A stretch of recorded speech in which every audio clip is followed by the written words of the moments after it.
خب ادامه قسمت قبلی رو میخواستم بگم. من تو 2 تا فایلش کردم که زمانش طولانی نشه.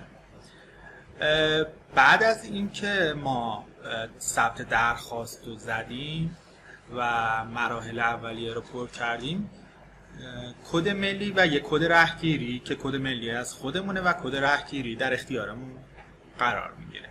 اگه احیانا وسط کار اینترنت قطع شد، پورتال قطع شد یا مشکلی پیش اومد، شما با اون کد ملی و کد رهگیری میتونید وارد بشید. چطوری میتونید وارد شید؟ باید بیان توی پورتال tvto.com یا همون پورتال سازمان و توی قسمت خدمات بیان ورود به سامانه رو بزنید. توی این قسمت ورود با سامانه که زدید شما میتونید با کد ملی و کد رهگیریتون وارد بشید و ورود رو بزنید. ولی اگر رسیدید به مرحله‌ای که صدور انجام شد و دیگه شما با اون کد ملی و کد رهگیری نتونستید وارد بشید، که در اون صورت یه رمز و پسورد داره. خب و اگر رمز یعنی نام کاربری و رمز عبورتون رو داشته باشید که باید تو این بالا وارد کنید و ورود رو بزنید. من وارد میشم. ببینید خب بعد از اینکه نام کاربری و رمز عبورتون رو زدید، وارد یه صفحه میشید که باید کد ملیتون رو تایید کنید و بعد وارد قسمتی میشید که اطلاعات مؤسس رو باید شما تایید کنید که الان مؤسس خودتون هستی یا اگه برای کسی دیگه زدید اسمش اون بالا میاد. دقت کنید که اطلاعات رو باید پر کنید، ذخیره رو بزنید و بعد ادامه. به همین ترتیب اطلاعات تحصیلی، الان من اینا رو از قبل زدم، فقط ادامه رو میزنم. سوابق شغلی، بهتره اینا رو وارد کنید.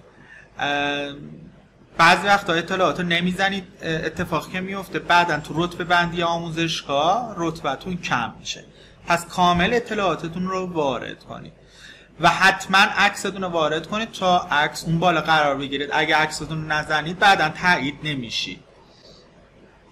اطلاعات که کامل وارد شد، حالا تو قسمت‌های مختلفش، اطلاعات بازآموزی، اطلاعات ایثارگری، وضعیت، رشته آموزش که رشته آموزشی شما نمیتونید الان وارد کنید. میان صفحه نخست و توی همون قسمت رزومه اینجا باید یکی یکی تایید کنید اطلاعاتتون رو. اینجا که نوشته تایید شخصی میزنید و گزینه تایید رو میزنید و ارسال رو میزنید. به همین ترتیب تمام قسمت هایی که اطلاعاتش رو وارد کردید رو تایید میکنید. تایید رو انتخاب میکنم و ارسال. به همین ترتیب تمام این قسمت ها که نوشته تایید رو باید تایید کنید.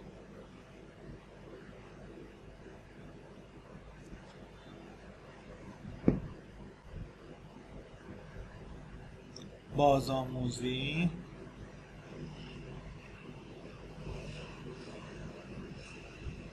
بازآموزی میشه همون گواهی نامه هایی که از فنی حرفه‌ای دارید. و بعد میاد توی قسمت، حالا اینجا هم رشته هست که اصلا رشته شما نمیتونید بزنید، برای همین تاییدم نمیخوام. پژوهشی، قسمت پژوهشی خودتون رو وارد میکنید. حالا به ترتیب، حالا لوح هایی که دارید، عضویت اگه جایی دارید، توانمندی و به ترتیب مراحل و اون چراغ های بالا رو باید یکی یکی پر کنید. وقتی که تمام این مراحل پژوهشی و اطلاعات تکمیل شد،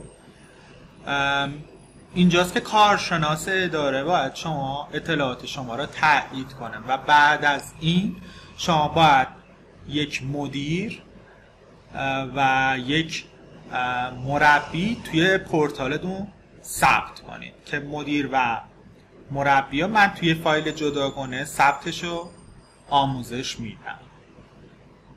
البته قبلا توی فایل دیگه یه اشاره هایی کردم.